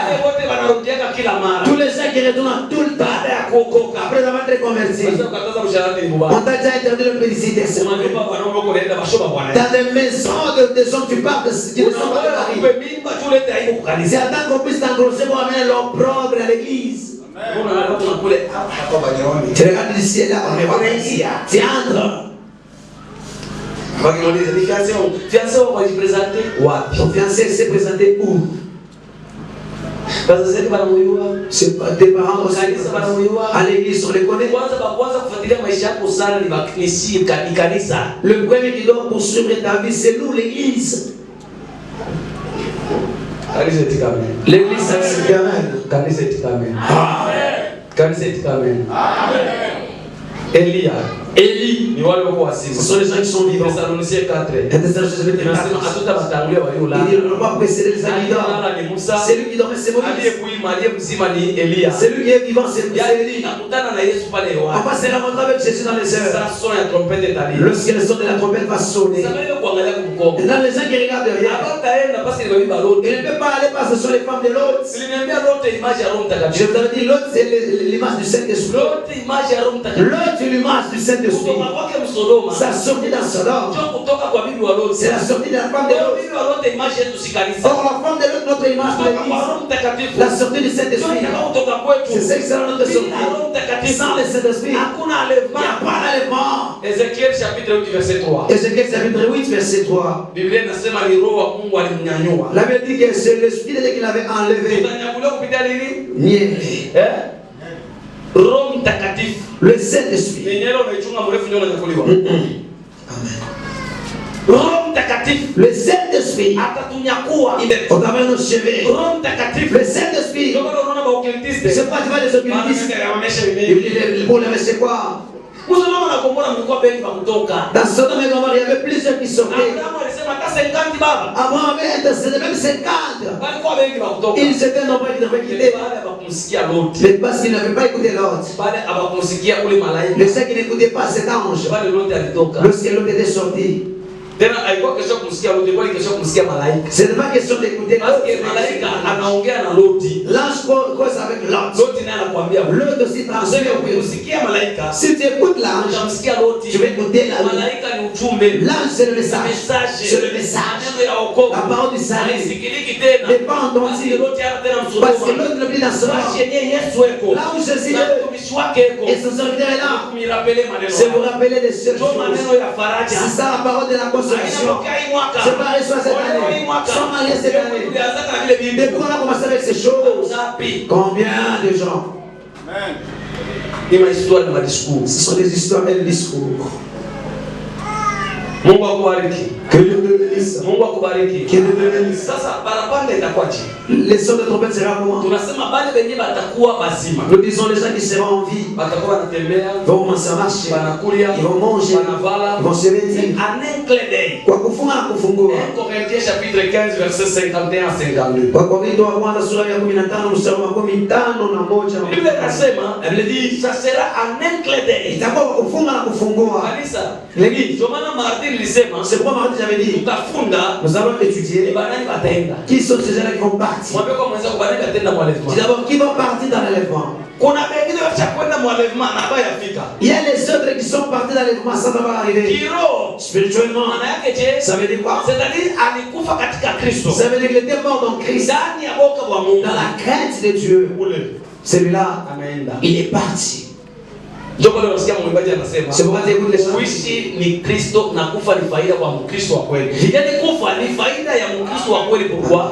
Basi ukikufa katika boka wa Mungu. Si tu meurs dans la crainte de Dieu. Kanisa la Mungu. L'église de Dieu. C'est pourquoi je vous dis ceci. La personne qui n'est pas prête, il ne peut pas aller. Il doit être prêt à tout le temps. Regardez lorsque les gens venaient de Gauloise. La voiture s'est construite seulement. Il y avait seulement 3 personnes qui venaient sauver. Un bébé et 2 personnes. Ils sont sauvés. La voiture qui s'est construite. Gauloise, Lubumbashi, Likazia, le dé. Les gens qui mouraient comme ça. Et puis le bus qui venait à côté de notre bureau en ville.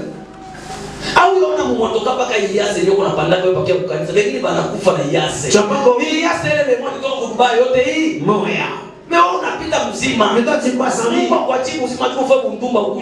Dieu ne te laisse pas la vie pour te prostituer. C'est pour préparer ta vie. Tu ne peux pas préparer ta vie. maisha yako tu n'es pas à côté des petits buissons. hauna pembeni ya moto ile kwa kuwaka. Tu ne peux pas garder l'agneau. Hawezi kuchunga kondoo. Les brebis. Hawezi kuchunga kondoo. Tu n'es pas à côté d'un buisson. Wakati hauna pembeni ya moto ile kuwaka. Cherchez les hommes de Dieu. Ils sont encouragés de vous dire vos fautes. Bego na uhodari kumwambia makosa zenu. Kama uko pembeni ya mzazi kuna kuindikia. Si yako tete na baraka kita sui. Unafanya vibaya unakuwa. Tu fais une mauvaise chose. Unafanya vizuri unakuwa rafiki. Uyo kama ule anakuprepare vizuri juu ya leo. Ça c'est cela qui peut m'attirer bien à cause de l'événement. Kanisa kutoka wewe tu kwa jina la Baba na la Mwana na la Roho Mtakatifu. Mena na la Roho Mtakatifu. Sasa utafaka Roho Mtakatifu. Bale sasa tunakatika. Lorsque la tête sera coupée, tu vas comprendre. Matumishi miti ilikuwa mingi. Il y avait beaucoup d'arbres. Lakini mtu ulimbadilisha Elia. Mais l'arbre qui avait changé Moïse, Ni ile mtu ilikuwa inawaka moto. c'était l'arbre qui s'allumait le feu. Tena mtumishi wa mtu baba wako kufanya kuna mwakisha deja kasira. Si tu vas faire une mauvaise chose, Kwa mbele mwana na makosa tulifanya. Unasikia kolele mwana mama mtumishi. tu as le faute que tu avais fait, la colère. Haina contre wewe ni contre ule bubaya. C'est pas contre toi, c'est contre le Moi mauvais je chose. comprends vile vitu mtu kama miaka watu wengi kumsaidia. Commencez à comprendre de telles choses, vous n'aurez pas de problème avec les gens qui vous aident dans la vie. Amen. Alléluia. Amen. Jeroboam sema amen. Jéroboam, tu peux dire amen. Mashauri ya baadhi yapendaki. Il n'aime pas les conseils des vieillards. Mashauri ya babiana. Il aime les conseils des jeunes. Amen. Ya babiana. Les conseils des jeunes. Kama mtoto wa wako Ta belle, la fille, asiweza kuwa laana. c'est pas grave. Mais asi basi. Mais pour nous les vieillards, Mzee ni mtu wote mlikuwa na ndoto. le vieillard c'est une personne qui a des songes. Mzee alikwambia sasa ni hivi ni mwingi wa miaka. On t'avait dit que c'est les cheveux blancs ou bien le nombre d'années. Mtu mkubwa yule alishakonsole miaka yake sana au mtu mkubwa yule ambaye ana miaka mingi. Celui qui est adulte, une grande personne, celui qui a déjà consommé ses âges, son âge, ou bien celui qui conserve encore son âge. Question mark. Bébé. Chapitre. Mkubwa unazidiana. La grandeur c'est différent. Mkubwa ulikuwa mdunia. La grandeur du monde. Haina mkubwa wa miaka na kuzaliwa. Et pas la grandeur de l'âge ou de la Kwanza naissance. si wote tuko wa 1900. Hakuna hata mtu mwa 1800. Il n'y a pas une personne de Si 1900. wote 1900. Nous tous, Même 1900. génération. Même Sasa génération. mwile 1900. Maintenant, dans 1900, Mnakuwa mwingine et à l'autre, wa 1970. c'est 1970. Mwingine L'autre, wa 1910. de 1900. Mwingine L'autre, leo tunapo 1900 hapo tu 1999. l'autre il est de 1999. Mais unasikia wanaita son excellence. C'est pour qu'on appelle son Son excellence. excellence. Son Ba excellence. 1910 wanaita son excellence. Les gens de 1910 s'appellent la personne de 1999 son Mkubwa. Grand, grand. Sasa mkubwa unatoka je? La grandeur vient Kwa comment? unyama ule mkubwa unafia. Si moi d'abord la grandeur que tu cafouilles. Siku mon frère moi. Un jour, elle me dit, Papa moi je suis ton fils. c'est le plus gros moi dans Ndio namwambia mimi namuita siku moja. Je rappelle un jour. Nikitaja jina lake ni jina mtu mwingine moja. Avant ukue yeye alikuwa kapara. Avant d'être lui, il était. Alikuwa anaitwa jina lake Gabi. On l'appelait Gabi. Tuko masababu. On était au niveau de chez Est-ce que les méchants triomphent des justes? nikasema eti wabaya wanawasili wenye haki. Yeye anasema est-ce que les méchants triomphent les justes? Même frère. On t'a corrigé c'est du juste. Tu veux corriger quoi? C'est du juste. Il est dit article partitif. Du, c'est l'article partitif. Je connais pourquoi j'emploie ça. Najua kwa Il nini y a le juste, mais il y a un juste que les méchants ashimtuomfea que kuko wenye haki, lakini kuna mmoja mwenye haki ambao hawamsidi. ashishikimile vyote. Il n'avait pas écouté. Nampa Je verset. l'avais donné le verset. Bible inasema Bible dit, car les méchants triomphent du juste. kwa sababu watenda wabaya wanazidi wenye Sasa haki. ile pumbavu tena kupata mkasa hapa ukamtoka hapa. L'essentiel il est allé réussir le Kassapa, qui était ici. Ulisikie bien. Écoutez-moi bien. Kumusha analifuata. Enfin, il m'avait suivi. Papa mie. Papa moi. Sikia vile unaanza. Ni kama impolitesse c'est moi via respect. Il y a l'impolitesse, donc l'impolitesse du respect. Amen. Papa, vraiment kwa baba yangu kitu tu kimoja nitakushauria, hapana kutaka bantu majina vile. Papa mmoja tu mtu gabia, tukamie vile bintu unaiyo tu watu bazima, papa tu watu bazima, bora mwita papa. Papa, qui sait nous sommes les adultes. Mes partenaires uliweka mconfusion. Mimi aspect ilikuwa naona kwa fils. La ce que j'avais c'est pas Na fils. mtoto Biblia inasema mchungaji anajua anaita kondoo kwa jina yake na kondoo inamjua kwa jina yake. Amen. Eti amen. Amen. Sasa nikamuuliza, koma basi mie sistahili kupita kwa jina yako na kwa baba yako? Amen. Amen. Je deviens ton père dans quoi? Comment? Et je ne mérite pas de t'appeler à ton nom. Que Dieu vous bénisse. Est-ce que vous comprenez quelque chose ici? Buisson ardent. Qui a le pouvoir de changer. La voix qui vient du buisson ardent. C'est Dieu qui fera ce que puisse ôter tes souliers.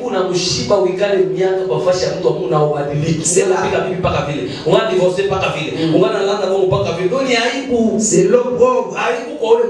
L'opprobre à cet homme de Dieu. Et auprès de toi-même. Parfois les histoires, les gens échouent les problèmes. Parce que vous prenez toutes les arbres ensemble. Au milieu des arbres, il y a aussi Mchongoma. Mchongoma, l'arbre des épis. Koyo, où sera? Lorsque les sons de trompette vont sonner, les gens qui vont écouter, ce sont les gens qui ont le Saint-Esprit. Si tu étais mort en ayant le Saint-Esprit, tu écouteras ce son-là. Si tu n'avais pas encore le Saint-Esprit, tu ne peux pas écouter ce son. C'est pourquoi la Bible dit les deux commenceront à piler la même chose. L'autre sera enlevé, l'autre va rester. Comment il y a frère Moké, ce qu'on appelle ça, papa? Il est sur le vivant d'Akouya. Frère Moké avait dit, papa, les jours n'arrête pas. Même n'a pas papa ou dans Akouya. Lorsque c'est bon, papa, tu commences à partir. Je vais t'attraper au niveau des jambes. Parce que il croyait que c'est comme ça. Non.